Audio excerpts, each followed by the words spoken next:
नमस्कार, मैं हूं मनमोहन भट्ट।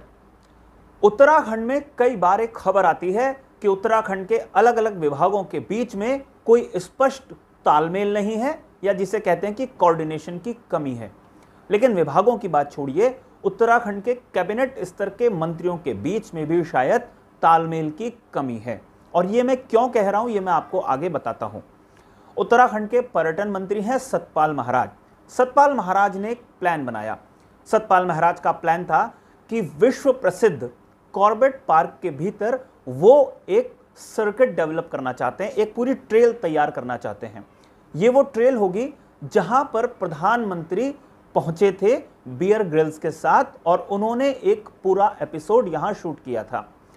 उन पूरी लोकेशंस को आइडेंटिफाई कर लिया है, ऐसा लगता है सतपाल महाराज के बयान से, और वहां पर वो एक पर्यटन के लिए नया सर्किट तैयार करना चाहते हैं।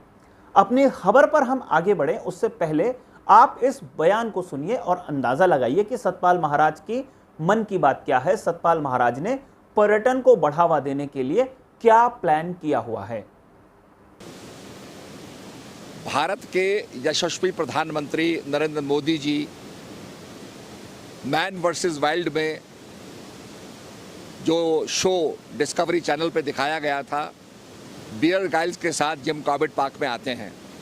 वहाँ पर जो बागों का क्षेत्र था, वहाँ पर वह पैदल चलते हैं, नदी पार करते हैं और अनेक संस्मरण जो हैं उस जिम कॉर्बेट पार्क के लोगों ने डिस्कवरी चैनल पे देखे हैं। हम मोदी जी का ट्रेल बनाने जा रहे हैं। भविष्य में मोदी ट्रेल बनाया जाएगा और वो इंटरव्यू बियर ग्रिल्स के साथ जो है वो दिखाया जाएगा। उसमें वो स्थान दिखाए जाएंगे जहां मोदी जी पेड़ के नीचे बैठ कर के एक भाला बनाते हैं, नदी को पार करते हैं और अपने संस्मरणों को बताते हैं।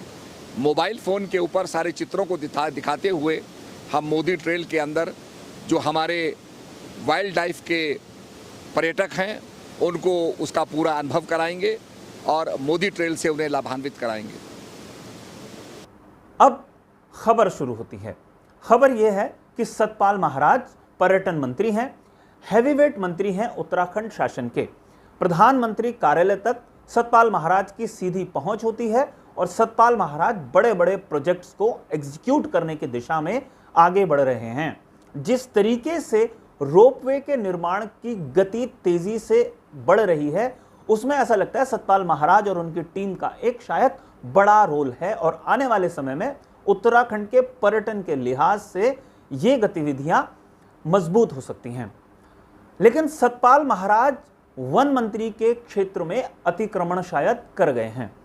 सतपाल महाराज ने जो ताजा प्लान बनाया है कॉर्बेट नेशनल पार्क के संदर्भ में, वो पूरा का पूरा प्लान मूल रूप से वन विभाग का ही हो सकता है।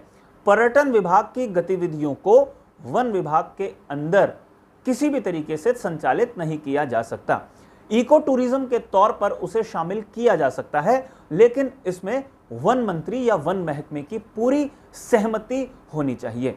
लेकिन शायद सतपाल महाराज इस प्रोजेक्ट को तैयार करते हुए वन विभाग के अधिकारियों या वन विभाग के मंत्री को उनसे बात करना भूल गए।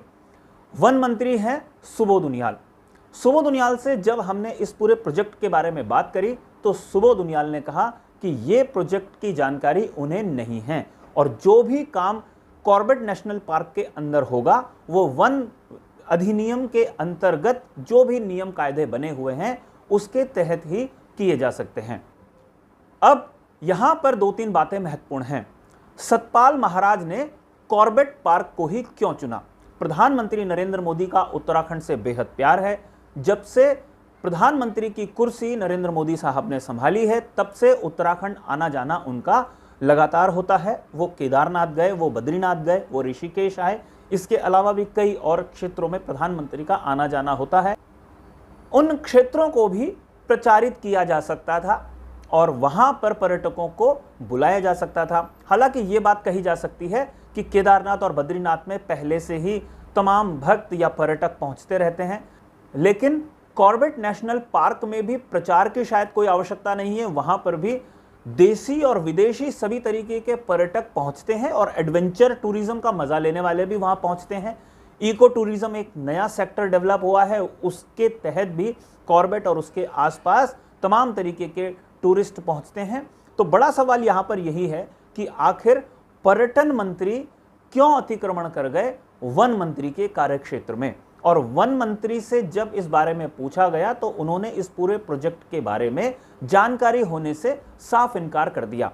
अब यहां पर एक बात बिल्कुल स्पष्ट हो जाती है कि वन मंत्री और पर्यटन मंत्री के बीच में शायद तालमेल की कमी है इस प्रोजेक्ट को लेकर। वन मंत्री और पर्यटन मंत्री कैबिनेट बैठकों में लगातार मिलते रहते हैं, वहां पर इस प्रोजेक्ट की चर्चा क्यों नहीं की गई। सतपाल महाराज ने बिना वन मंत्री से बात किए अपना बयान या अपना प्रोग्राम या अपना प्रोजेक्ट कैसे जारी कर दिया।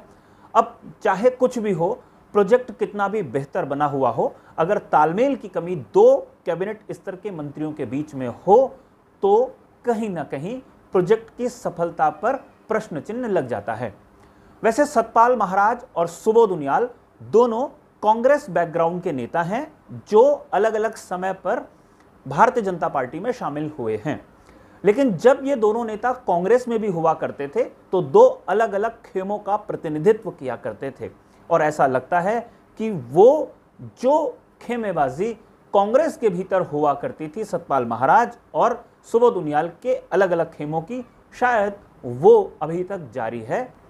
अब देखना यह है कि सतपाल महाराज ने जो प्रोग्राम या जो प्रोजेक्ट तैयार किया है वो आखिर किस दिशा में आगे बढ़ेगा भी या नहीं बढ़ेगा। कुछ समय इंतजार करने के बाद यह तस्वीर स्पष्ट हो जाएगी कि इस प्रोजेक्ट का हश्र क्या होने वाला है। वैसे उत्तराखंड में ऐसे दर्जनों प्रोजेक्ट गिनाए जा सकते हैं जिनको लेकर लंबा मंथन हुआ, लंबी लंबी बैठकें हुई, डीपीआरस तैयार की गई यानी विस्तृत कार्य योजना तैयार की गई, लेकिन प्रोजेक्ट धरातल पर नहीं उतर पाया। अब देखना यह है कि इस प्रोजेक्ट का हाल या इस प्रोजेक्ट का हश्र आने वाले समय में क्या होता है।